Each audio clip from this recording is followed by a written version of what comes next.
Hello everyone, welcome to Sanmarga classes.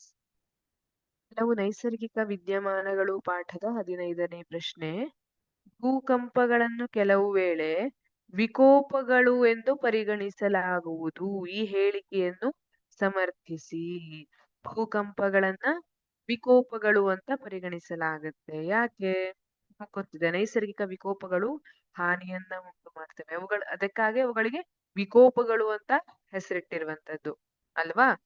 ಇದ್ರೆ ನೋಡೋಣ. ಭೂಕಂಪಗಳು ಮಾನವನ ಜೀವಕ್ಕೆ ಹಾಗೂ ಸಂಪತ್ತಿಗೆ ಹಾನಿ ಉಂಟು ಮಾಡಬಹುದು. ಭೂಕಂಪಗಳು ಮಾನವನ ಜೀವಕ್ಕೆ ಹಾಗೂ ಸಂಪತ್ತಿಗೆ ಅಲ್ವಾ? ನೀವು 2001ರಲ್ಲಿ ಗುಜರಾತ್ನ ಭುಜ್ನಲ್ಲಿ ಆಗಿರುವಂತಹ ಭೂಕಂಪದ ಬಗ್ಗೆ ಕೇಳಿರಬಹುದು.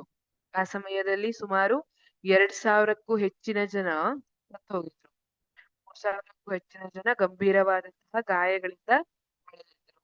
ಹಾಗೆ 10-11 ಸಾವಿರದಷ್ಟು ಮನೆ ಸಮಾಧಿ ಆಗ್ಬಿಟ್ಟಿತ್ತು, ನೆಲಸಮ ಆಗ್ಬಿಟ್ಟಿತ್ತು. ಹಾಗಾಗಿ ಭೂಕಂಪಗಳು ಮಾನವನ ಜೀವಕ್ಕೆ ಹಾಗೂ ಸಂಪತ್ತಿಗೆ ಹಾನಿ ಮಾಡಬಹುದು. ಕಟ್ಟಡಗಳು, ಸೇತುವೆಗಳು, ಅಣೆಕಟ್ಟುಗಳಿಗೂ ಹಾನಿಯನ್ನು ಉಂಟು ಮಾಡಬಹುದು. ಅಲ್ಲಿ ಭೂಕಂಪ ಆದಂತಹ ಪ್ರದೇಶದಲ್ಲಿ ಕಟ್ಟಡಗಳು, ಸೇತುವೆಗಳು, ಅಣೆಕಟ್ಟುಗಳಿದ್ರೆ ಅಲ್ಲಿ ಕೂಡ ಅದು ಹಾನಿಯನ್ನ ಉಂಟು ಮಾಡುತ್ತೆ. ಸೇತುವೆಗಳು ಕುಸಿದು ಬೀಳುವಂತೆ ಮಾಡುತ್ತೆ. ಸುನಾಮಿಯನ್ನು ಉಂಟು ಮಾಡುವ ಸಂಭವವಿದೆ. ಸಾಮಾನ್ಯವಾಗಿ ಭೂಕಂಪ ಆದಂತಹ ಕೆಲವು ಸಮುದ್ರ ತೀರದಲ್ಲೆಲ್ಲ ಭೂಕಂಪ ಆದ್ರ ಜೊತೆಗೆ ಸುನಾಮಿ ಆಗುವುದನ್ನು ನೀವು ಕೇಳಿರಬಹುದು ಅಲ್ವಾ?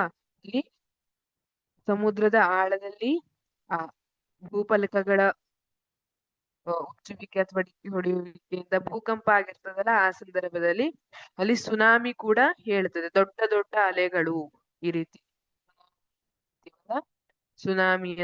ಸುನಾಮಿ ಕೂಡ ಉಂಟಾಗುತ್ತೆ. ಹಾಗಾಗಿ ಭೂಕಂಪವನ್ನ ನೈಸರ್ಗಿಕ ವಿಕೋಪ ಅಂತ ಪರಿಗಣಿಸಲಾಗುತ್ತೆ.